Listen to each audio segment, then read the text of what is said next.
What's up and welcome back to the Metalhead Car Show. This one is by request. This is one that was requested a while ago and it's exactly the kind of stuff I love to do. So we're not going to dig around, this one's for you. This is Canceled American Supercars. Let's get right into it. Started off, we're going to be going back to the mid-2000s with Chrysler. And no, not that Chrysler, but this Chrysler. This is the Chrysler Firepower. The Chrysler Firepower is based off the Dodge Viper chassis, but unlike the Viper, it didn't use the 8.3 liter V10, but it was using the 6.1 liter V8. Now you may think that's really unfortunate, but at the same time, it was going to be a lot cheaper than the Viper was. And unlike the Viper, it was made to be more comfortable and more usable, more just kind of a nicer place to be. And along with that 425 horsepower, that gorgeous textbook perfect sports car layout, this was made to compete with the Corvette more directly than the Viper was. The plans were to bring this into production for 2007, but what ended up happening was, as time went on, this thing became completely unfeasible to actually bring out. Some of that's probably based on the Viper chassis, some of it's probably based on Chrysler just wasn't doing well for money, and then we hit a recession. So this car was kind of doomed from the start, which is super unfortunate because this thing is absolutely beautiful. Next up, going a little bit back in time to the late 1990s, Gerald Wagoners has taken Vector back from Megatech. Now, what Vector was making at the time was the Diablo-based M12. So, using that, Gerald Wagoner wanted to make a new car. Using the body of an M12 and a lot of the parts from the M12 race car, along with a Chevy small block, what he made was the Vector SR-V8. Which this thing's a little bit weird, because unlike the M12 used a 5.7 liter V12 making damn nearly 500 horsepower. This thing was using a modified Chevy LT1, which the Chevy LT1 at that time was making about 315 horsepower.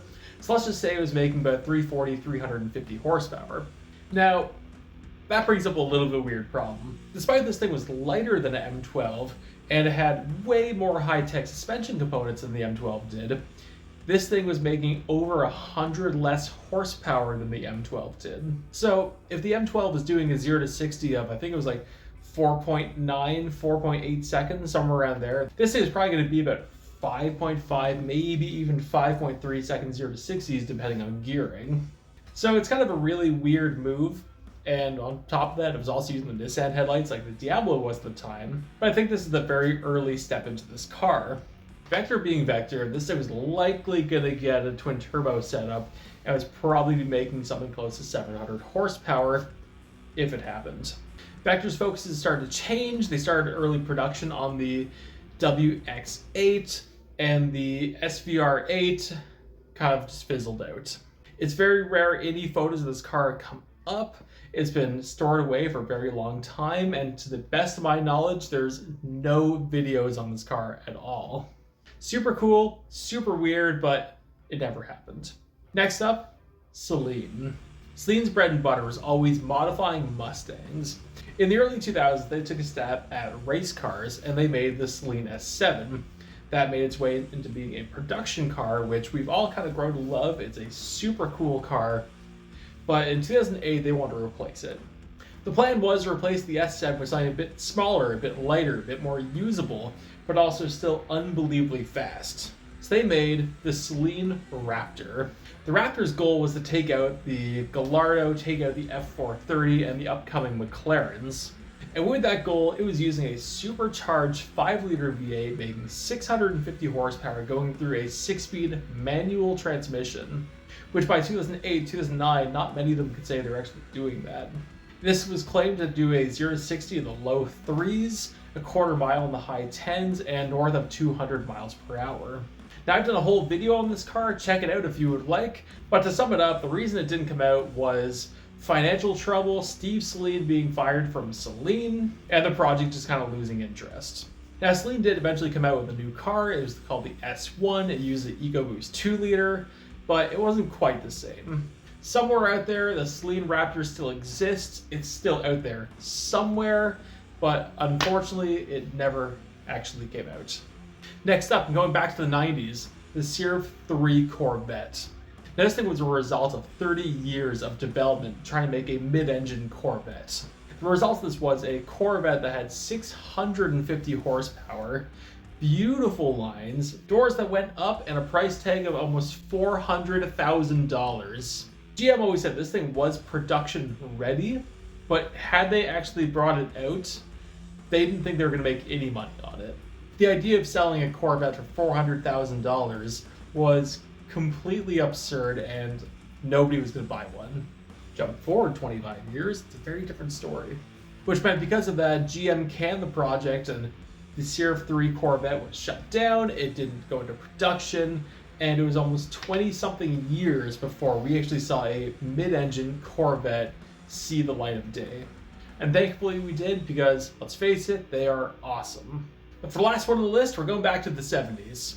In the late 1960s, Ford stopped their focus on racing. They bailed out of NASCAR for a little bit, they bailed out of Le Mans, and they bailed out of professional drag racing. For racing, the main focus they had was rally racing, and they wanted to make a brand new car they could take rally racing and they could sell to the public.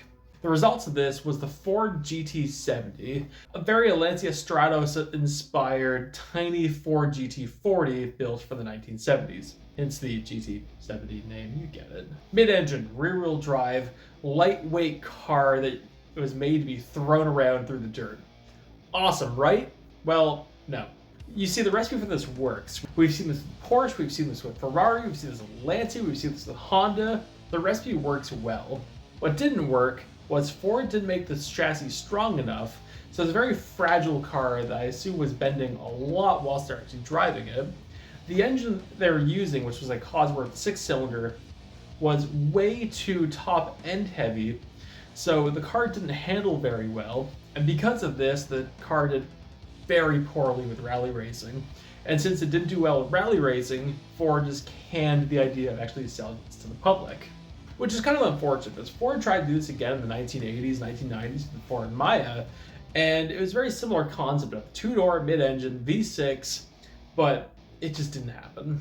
And I think if the GT70 did come out, some of the cars we'd been seeing from Ford kind of themed on that or based on that would have been really cool.